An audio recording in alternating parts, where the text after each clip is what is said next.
বন্ধুরা, প্রাচীন সনাতনী মতে এক গুরুত্বপূর্ণ দিন হিসাবে বিবেচিত করা হয়েছে এই বুদ্ধ পূর্ণিমাকে। পূর্ণিমার দিন আমাদের একটু হলেও কিন্তু এই খাবারটি খেতে হয় এবং এই দিন সকালে ঘুম থেকে উঠে এই সামান্য জিনিসটি আপনারা এক ঘটি জলে মিশিয়ে বাড়ির এখানে অবশ্যই ঢেলে দিন। এতে বন্ধুরা আপনাদের গৃহে সুখ শান্তি সমৃদ্ধি উত্তর বৃদ্ধি পাবে, বাড়ি থেকে বাস্তু দোষ কাটবে এবং বাড়িতে মা লক্ষ্মী ও ভগবান বিষ্ণুর আগমন হবে। তবে বন্ধুরা, এই পূর্ণিমা তিথি শুরু হচ্ছে সিদ্ধান্ত পঞ্জিকা অনুসারে আগামী 11ই মে রবিবার সন্ধ্যা 6:55 শুরু হবে বুদ্ধ পূর্ণিমা তিথি। এই পূর্ণ তিথি থাকবে 12ই মে সোমবার সন্ধ্যা 7:22 পর্যন্ত। উদয় তিথি অনুযায়ী পালিত হবে বুদ্ধ পূর্ণিমা সোমবার দিন। বুদ্ধ পূর্ণিমায় একটি বিরল যোগ তৈরি হয়েছে। এর সঙ্গে রবি যোগেরও সমন্বয় রয়েছে। রবি যোগ থাকছে সকাল 5:32 থেকে 6:17 পর্যন্ত। বুদ্ধ পূর্ণিমা এই সামান্য জিনিসটি বালিশের নিচে রেখে তারপর ঘুমান। এতে রাতারাতি আপনাদের বন্ধুরা পূর্ণিমার মহাযোগে মা লক্ষ্মী ও ভগবান বিষ্ণুর আশীর্বাদে আগের তুলনায় আপনারা সৌভাগ্যের মুখ দেখবেন। কারণ বন্ধুরা, এই দিনে সকল কার্য মানুষের জীবনে প্রভাব অবশ্যই ফেলে। তাই বন্ধুরা, এই মহাদিনে কিছু কাজ যেমন পরম সুখ সৌভাগ্যে ভরিয়ে দেয়, ঠিক তেমনি সামান্য কিছু ভুলেও বন্ধুরা জীবনে দুর্ভাগ্যকে ডেকে আনে। তাই বন্ধুরা, ভিডিওটি আপনারা অবশ্যই পুরোটা দেখবেন, তাহলে নতুন কিছু জানতে পারবেন, নতুন কিছু শিখতে পারবেন। তাই আপনাদের প্রত্যেকের জেনে রাখা দরকার যে এই সময়ে এই দিনে আপনারা কোন কোন কাজগুলি ভুলেও করবেন না এবং এই দিন রাতে আপনারা কোন খাবারটি খেলে আপনাদের জীবনে এসে পড়বে ভগবান বিষ্ণুদেবের আশীর্বাদ ও কৃপা। কারণ বন্ধুরা, শাস্ত্রে বলছে যে এই পবিত্র দিনে এই খাবারটি গ্রহণ করলে মানুষের সকল দুঃখ কষ্ট দুর্ভাগ্যে নাশ হয়ে যায়। তাই বন্ধুরা, ভিডিওটিতে একটি লাইক করে কমেন্টে হর হর মহাদেব ও জয় শ্রীকৃষ্ণ রাধে রাধে অবশ্যই লিখুন। তাই চলুন বন্ধুরা, সবার আগে আমরা জেনে নিই যে এই দিনে আপনারা কোন কোন কাজগুলি করবেন না। বন্ধুরা, এই দিনে আপনারা সকাল সকাল ঘুম থেকে ওঠার চেষ্টা করবেন এবং সকালে ঘুম থেকে উঠেই আপনারা যদি কোনো নদীতে গিয়ে স্নান করতে পারে তাহলে তো বন্ধুরা খুবই ভালো।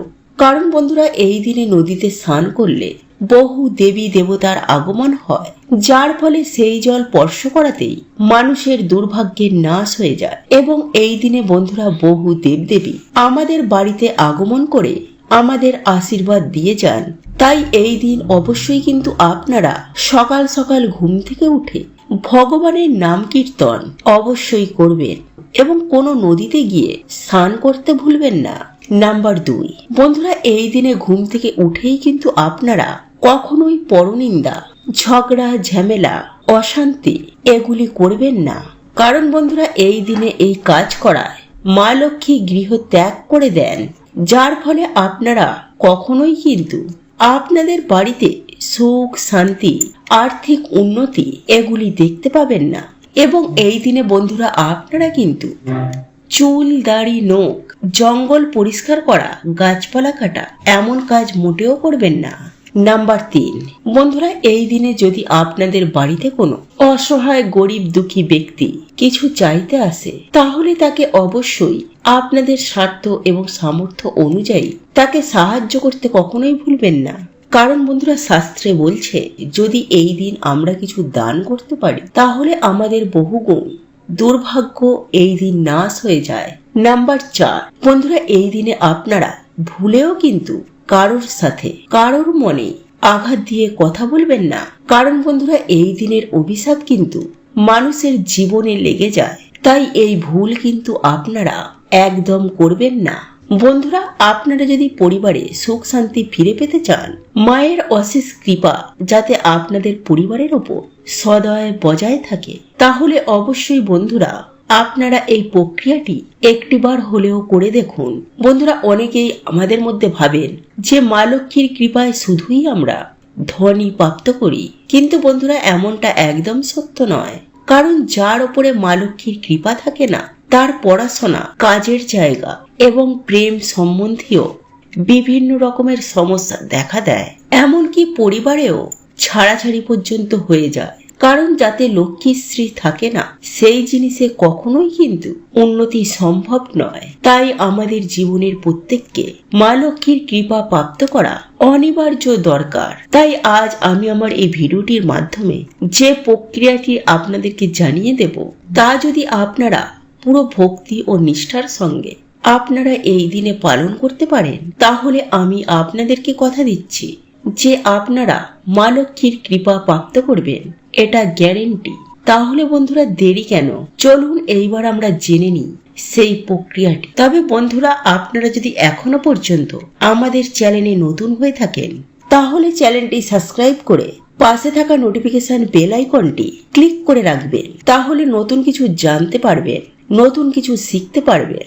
বন্ধুরা আমরা সকলেই জানি ভগবান বিষ্ণু হলেন এই সৃষ্টির পালনকর্তা, আর মা লক্ষ্মী হলেন তার শক্তি স্বরূপা। তাই এই বিশ্ব ব্রহ্মাণ্ডে যত ডাইমেনশন আছে, সবকিছুর শ্রী হচ্ছে স্বয়ং মা লক্ষ্মী। তাই আপনারা কোনো রকমের লোভ বা লালসা না করে মায়ের আশীর্বাদ প্রাপ্ত করার জন্য আপনারা এই প্রক্রিয়াটি করবেন।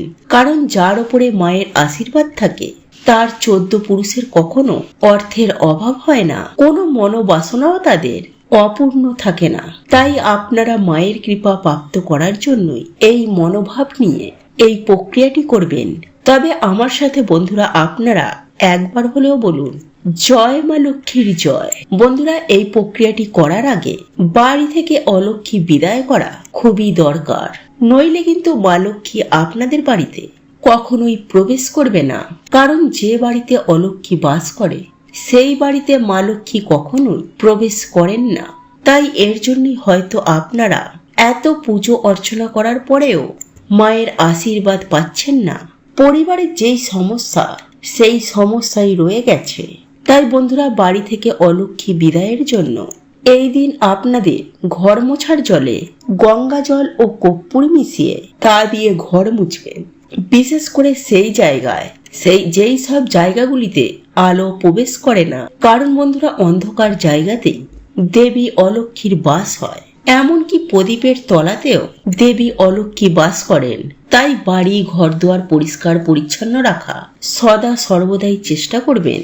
বন্ধুরা আপনারা যেমন ভাবে বাড়ির মধ্যে সন্ধ্যার প্রদীপ দেখান, বাড়িতে সন্ধ্যা আরতি করেন, ঠিক তেমনই বাড়ির মধ্যে পুজো অর্চনা করার সময় মা লক্ষ্মীর সামনে ঘিয়ের প্রদীপ জ্বালাবেন। তারপর মায়ের সামনে উলু দিয়ে শঙ্খ বাজিয়ে মায়ের সামনে বসে হাতে লবঙ্গ, এলাচ ও একটি 1 টাকার কয়েন নিয়ে 11 বার লক্ষ্মী গায়ত্রী মন্ত্র আপনারা এই দিন পাঠ করবেন। আর যদি বন্ধুরা আপনারা চান, তাহলে ওম নমো লক্ষ্মী নারায়ণী নমঃ এই মন্ত্রটিও পাঠ করতে পারেন। যে মন্ত্রটি আপনাদের ইচ্ছা সেটি আপনারা পাঠ করবেন। এরপর পারলে বন্ধুরা আপনারা লক্ষ্মী পাঁচালীও পাঠ করতে পারেন। এবং সবকিছু হয়ে যাওয়ার পরে বন্ধুরা আপনারা সেই 3টি জিনিস, অর্থাৎ লবঙ্গ, এলাচ এবং একটি 1 টাকার কয়েন মায়ের চরণে অর্পণ করে দেবেন। এরপর মায়ের সামনে হাত জোড়ো করে আপনাদের যে মনস্কামনা, মনোবাসনা রয়েছে তা মাকে বলুন। এরপর রাতে নিরামিষ আহার গ্রহণ করে আপনার বালিশের তলায় বা আপনাদের বাড়ির যে প্রধান আয়কর্তা, তার বালিশের মধ্যে এই জিনিসগুলিকে রেখে দিন। কিন্তু যেন বন্ধুরা এই খবরটি কেউ যেন না পায়। বন্ধুরা আরো একটি বিষয় মাথায় রাখবেন, যেন এই বালিশ অন্য কেউ যেন না ব্যবহার করে। বন্ধুরা এই জিনিসগুলি আপনারা যতদিন বালিশের মধ্যে রাখতে পারেন, এরপর আপনাদের মনস্কামনা, মনোবাসনা পূর্ণ হলে বাড়িতে মা লক্ষ্মীর পুজো অর্চনা করে সেই জিনিসগুলোকে আপনারা কোনো জলাশয়ে ভাসিয়ে দেবেন। হ্যাঁ বন্ধুরা আপনারা একেবারে ঠিকই শুনছেন। তবে বন্ধুরা একই সঙ্গে এটাও মাথায় রাখবেন, বন্ধুরা আপনারা এই দিনে বাড়ির মধ্যে ভুল করেও আমিষ রান্না করবেন না। কারণ বন্ধুরা এই দিনে বাড়ির মধ্যে এই সব রান্না করলে বাড়িতে কোনো দেবদেবীরা সেই গৃহে প্রবেশ করেন না, ফলে সেই দুর্ভাগ্য আমাদের জীবনে লেগেই থাকবে। তাই তো বন্ধুরা আপনারা এই দিনে না তো আমিষ খাবেন, না তো কোনো নেশা ভান করবেন, না তো আপনারা কোনো সঙ্গম করবেন। এই দিন যতটা আপনারা পারবেন ভগবান বিষ্ণু ও ভগবান রাধারানী নাম কীর্তন করুন। নাম্বার 6, বন্ধুরা এই দিন যতটা আপনারা পারবেন বাড়ি ঘর দুয়ার পরিষ্কার পরিচ্ছন্ন রাখবেন এবং বাড়িতে আপনারা ভগবান বিষ্ণু ও রাধা কৃষ্ণের পুজো অর্চনা দেওয়ার চেষ্টা করবেন। তাই এই দিনে আপনারা গুড় বা ডালের নৈবেদ্য যদি ভগবানকে এই দিন নিবেদন করতে পারেন বা ক্ষীর রান্না করে যদি আপনারা এই দিনে ভগবানকে নিবেদন করতে পারেন তাহলে সেটি খুবই ভালো। আর যদি না পারেন তাহলেও কোনো সমস্যা নেই। এই দিনে আপনারা সন্ধ্যাবেলায় সামান্য গুড় বা গুড়ের বাতাসা যদি ভগবানকে প্রসাদ রূপে অর্পণ করেন এবং সেই প্রসাদ আপনারা পুজোর পরে খান এবং ভগবানকে নিজের মনোবাসনা এবং নিজের দুঃখ কষ্ট বলেন, তাহলে অবশ্যই বন্ধুরা আপনাদের জীবনে ভগবানের কৃপা এসে পড়বে। তাই বন্ধুরা যদি আপনাদের ভিডিওটি ভালো লাগে তাহলে অবশ্যই ভিডিওটি লাইক কমেন্ট শেয়ার করতে কখনোই ভুলবেন না। তবে বন্ধুরা একই সঙ্গে এটাও মাথায় রাখবেন যে প্রত্যেকটা মানুষের জন্য সকাল খুবই গুরুত্বপূর্ণ। সকালে আমরা যা করব, যা দেখব এবং যা শুনবো ঠিক তেমনই এনার্জিকে বন্ধুরা আমরা বাড়ির মধ্যে আকর্ষণ করি। তাই এর জন্যই বন্ধুরা প্রাচীন কাল থেকে আমাদের ঋষি মুনিরা এই সকালের সময়কে খুবই গুরুত্ব দিয়েছে। প্রাচীনকালে এর জন্য বেশিরভাগ মানুষেরা ব্রহ্ম মুহূর্তে ঘুম থেকে উঠতেন এবং ঘুম থেকে উঠেই তারা তাদের বাড়িতে তাদের বাড়ির সদর দরজায় এবং উঠানে কিছু কার্য করতেন। কিন্তু যেহেতু বন্ধুরা আমরা বর্তমানে ব্যস্ততার মধ্যে এই কার্যগুলো করতে পারি না, তাই এর জন্য আপনারা কি করবেন, আপনারা সকালে ঘুম থেকে উঠেই এই 1 ঘটি জল নিয়ে আপনাদের বাড়ির সদর দরজার সামনে এই সামান্য কার্যটি করতে পারেন। তাহলে ডেফিনেটলি বন্ধুরা আপনাদের বাড়িতে মা লক্ষ্মীর আগমন ঘটবে, আপনাদের আর্থিক উন্নতি কেউ আটকাতে পারবে না, আপনাদের বাড়িতে আবার সুখ শান্তি সমৃদ্ধি ফিরে আসবে। কারণ বন্ধুরা এই সামান্য কাজটি আমাদের বাড়ি থেকে সমস্ত রকমের গ্রহদোষ কাটিয়ে দেয়, নেগেটিভ ঊর্জাকে আমাদের বাড়ি থেকে একেবারে দূর করে দেয়। ফলে খুব সহজেই আমাদের বাড়িতে দেবদেবীদের আগমন ঘটে। হ্যাঁ বন্ধুরা, বাড়ির মধ্যেই মা লক্ষ্মীর কৃপা হয়। তাই বন্ধুরা এটি সামান্য শুনতে লাগলেও এর কৃপা কিন্তু বন্ধুরা অনেক অনেক গুণ বেশি। কিন্তু বন্ধুরা যদি আপনারা একটু ভুল করে ফেলেন তাহলে এর কৃপা কিন্তু বন্ধুরা আপনারা পাবেন না। তাই ধৈর্য সহকারে আপনারা প্রত্যেকটা পয়েন্ট মন দিয়ে শুনুন। কারণ বাস্তু মতে বন্ধুরা সকালে ঘুম থেকে ওঠার পর কিছু কাজ আমাদের বাড়িতে পজিটিভ এনার্জিকে আকর্ষণ করে, আবার কিছু কাজও আমাদের বাড়িতে নেগেটিভ এনার্জিদের আকর্ষণ করে। তাই প্রত্যেকটা মানুষের এই বিষয়গুলি জানা অত্যন্তই জরুরি। ফলে কিছুদিনের মধ্যে আপনারা আপনাদের বাড়িতে সুফল দেখতে পাবেন, আপনাদের পরিবারের মধ্যে আবার সুখ শান্তি ফিরে আসবে। কারণ আমরা না জেনে এই ভুলগুলিকে প্রত্যেক দিন করে যাচ্ছি। তাই এর জন্য প্রত্যেক মানুষের জীবনে বর্তমান সময়ে নানান রকমের সমস্যার মধ্যে পড়তে হচ্ছে। তাই বন্ধুরা আপনারা যদি আপনাদের জীবনে এই সমস্যাগুলি থেকে বেরিয়ে আসতে চান তাহলে অবশ্যই বন্ধুরা ভিডিওটি পুরো দেখতে ভুলবেন না। নাম্বার 1, বন্ধুরা আমাদের মধ্যে বেশিরভাগ মানুষই সকালে ঘুম থেকে উঠে আয়নার সামনে দাঁড়িয়ে পড়ে। এটা কিন্তু বন্ধুরা আপনারা ভুল করেও করবেন না। কারণ আয়না কি করে, সারা রাত আমাদের বাড়িতে যে সমস্ত নেগেটিভ ঊর্জা রয়েছে তা শোষণ করে নেয় এবং যখন আপনি সকালবেলায় ঘুম থেকে উঠেই আয়নার সামনে দাঁড়িয়ে পড়বেন তখন সেই নেগেটিভ এনার্জিকে আয়না আপনার ওপর রিফ্লেক্ট করে দেয়। ফলে খুব সহজেই আপনার মেজাজ হারিয়ে যায়, মাথা গরম থাকে, কোনো কাজে মন বসে না। ফলে সৌভাগ্য আপনার জীবনে একদমই আসে না। তাই এই ভুল বন্ধুরা আপনারা সকালে ঘুম থেকে উঠে একদম করবেন না। নাম্বার 2, বন্ধুরা আপনারা এই দিনে কি করবেন, যে কোনো একটি ঘটির মধ্যে জল ভরবেন এবং রাতের বেলায় আপনারা আপনাদের ডাইনিং রুম কিংবা দরজার সামনে রেখে দেবেন। তবে এই জলের মধ্যে 1 চিমটি হলুদ এবং কিছুটা চন্দন বাটা অবশ্যই ওই জলের মধ্যে মিশিয়ে দেবেন এবং তার পরের দিন সকালে আপনারা যখন ঘুম থেকে উঠবেন আপনারা সেই জলটিকে নিয়ে গিয়ে আপনাদের বাড়ির সদর দরজার ভেতর দিকে দাঁড়িয়ে বাইরের দিকে মুখ করে সেই জলটিকে আপনারা ডান দিকে এবং বাঁ দিকে ফেলে দেবেন।